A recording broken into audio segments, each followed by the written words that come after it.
Indonesia merupakan negara yang terdiri dari gugusan pulau di dalamnya.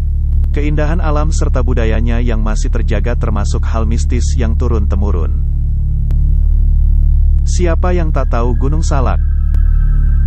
Gunung yang menyimpan sejumlah misteri dan mitos sedari dulu. Gunung Salak masuk dalam dua wilayah, yaitu Bogor dan Sukabumi. Menurut kepercayaan Sunda, Gunung Salak merupakan gunung yang suci.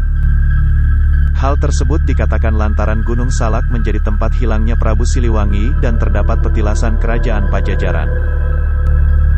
Meskipun terbilang gunung yang angker, tak menyurutkan semangat para pendaki yang menjajakan kakinya di Gunung Salak. Banyak pengalaman yang diceritakan para pendaki mengenai hal mistis dan misterius dari Gunung Salak. Bukan hanya itu, pesawat Superjet 100 yang jatuh di sekitaran Gunung Salak pun kian dikaitkan dengan mitos dan hal mistis yang ada di gunung aktif tersebut.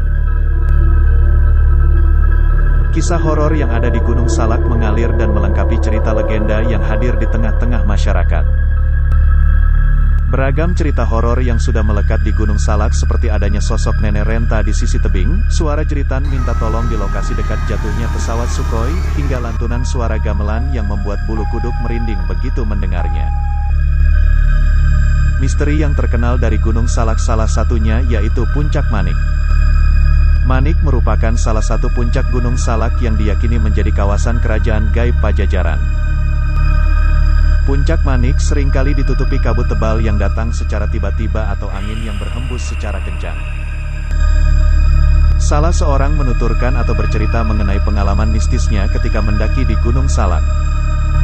Dalam ceritanya, dia mendaki bersama temannya disesatkan oleh dua pendaki misterius.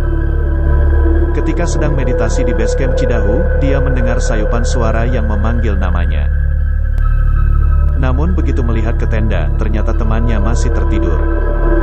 Selama perjalanan, dia dan dua orang temannya melihat dua pendaki aneh yang tak sengaja ditemui terus-menerus.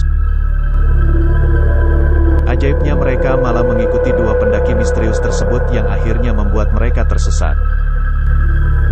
Selain itu, pada waktu dini hari ketika ingin buang air kecil, ia melihat sesosok nenek yang berjalan bungkuk sembari menyeret daun kering di depan tendanya.